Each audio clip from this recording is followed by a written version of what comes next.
నేను పోతా అన్న. సరే నువ్వు అంతా కంటిన్యూ పోతే నువ్వు మళ్ళీ నా ఇంటికే రావద్దు, నాకు అలవ దాటద్దు. అట్లా అనకక్క.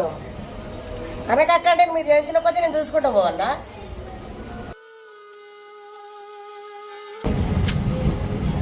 నువ్వు పోతానే నువ్వు సచ్చినావు అనుకుంటా.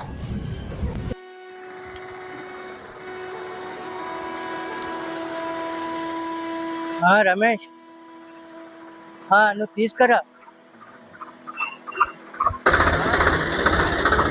ఇక్కడ మా ఫ్రెండ్ వాళ్ళు ఉన్నారు, అంకుల్ వాళ్ళ ఇంటికి రా, సరేనా?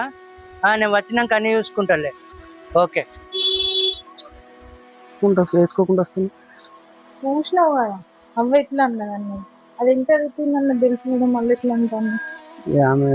ఆమె మంకు ఒకటే మంకు, ఏం బాధపడదు. ఇంకా మిగతా మంచిగా కలిసింది, సరేనా? అవన్నీ ఏం మనసులో పెట్టుకో. బాగున్నారా బిడ్డ?